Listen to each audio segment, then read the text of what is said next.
In the world of gaming, not every console starts off strong, but some of the greatest systems in history came back from the brink of failure to redefine the industry. We're talking legendary comebacks, the consoles left for dead that somehow managed to climb out of their graves to become legends. Let's dive into the epic comebacks that changed gaming forever. Our first time traveler, the PlayStation 3, a console that aimed to revolutionize gaming. You know it, you probably owned it, or at least knew someone who did. But back in 2006, this thing was on a one-way trip to the console graveyard, facing a rocky start. See, Sony was riding high off the PS2, you know, the best-selling console of all time. It was a tough act to follow. So naturally, they went into the PS3 with all the swagger, dropping this beast of a machine that made the competition look like toys. It was a technical marvel. Problem was, this tech came with a hefty price tag. We're talking $599 for the high-end model. Gamers were stunned, and many couldn't justify the cost. The PS3 was a tough sell, struggling to find its footing in a competitive market. It was up against the Xbox 360, which was cheaper, easier to develop for, and already had a head start. The competition was fierce, but Sony, they're not quitters. They had a legacy to uphold and a point to prove. They knew they had to adapt, and fast. The stakes were high. First order of business, they swallowed their pride and slashed the price. It was a bold move, but necessary. Then they ditched the clunky original design for the sleek PS3 Slim. It was more affordable and more appealing, but the real game changer, exclusives, baby. These were the titles that would define the console. Sony went all in on first-party titles, games you could only play on the PS3. They invested heavily in unique experiences, Uncharted, God of War, The Last of Us. These weren't just games, they were system sellers. They turned the tide for Sony, making the PS3 a must-have console. Next up, we're taking a trip to the third dimension with the Nintendo 3 Deciseconds. Launched in 2011, this handheld promised glasses-free 3D gaming. A revolutionary concept at the time. Sounded cool on paper, but in reality, it was a tough sell. The initial reception was lukewarm at best.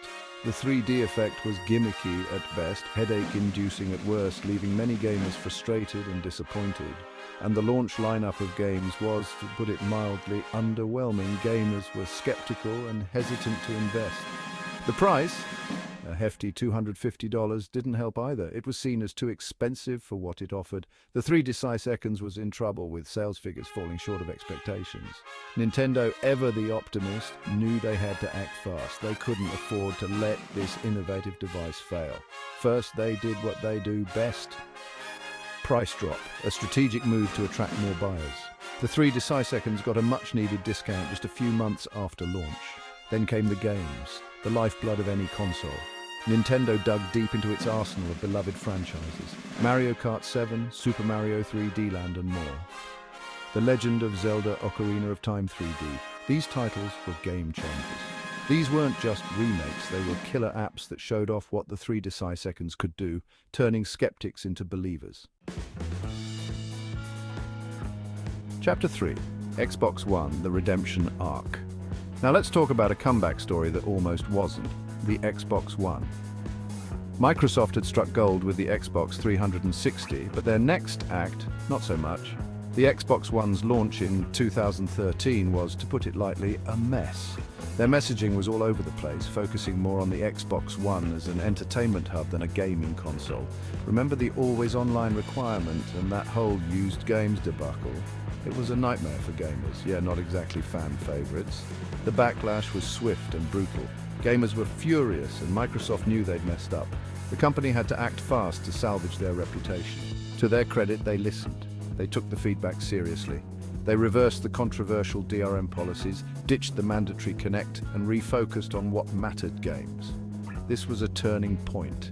They acquired studios, invested in new IPs, and then came the masterstroke: Xbox Game Pass. This subscription service, offering hundreds of games for a monthly fee, was a game changer.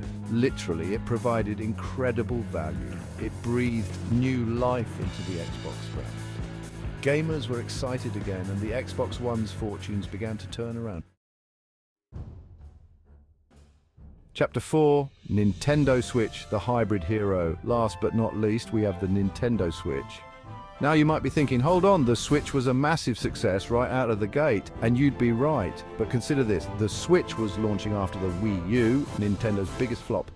The pressure was on for Nintendo to deliver, and boy did they ever. The Switch was a gamble, a hybrid console that could be played on the TV or on the go. But Nintendo had learned from their mistakes. They launched with a killer app, The Legend of Zelda Breath of the Wild, a game so good it single-handedly sold consoles. They supported the Switch with a steady stream of first-party titles, from Mario Odyssey to Animal Crossing New Horizons, and they marketed the heck out of it, making the Switch the must-have console for everyone. Outro the comeback code. What do these stories have in common? A willingness to adapt, a focus on delivering great games, and the ability to listen to their audience. These consoles proved that even the biggest setbacks can lead to the greatest successes, leaving a lasting impact on the gaming industry. They remind us that in the ever-evolving world of gaming, it's not about how you start, it's about how you finish. Want to see how another console shaped gaming history? Check out our video on the rise of the PlayStation brand. Don't forget to like, subscribe, and hit the notification bell for more gaming insights.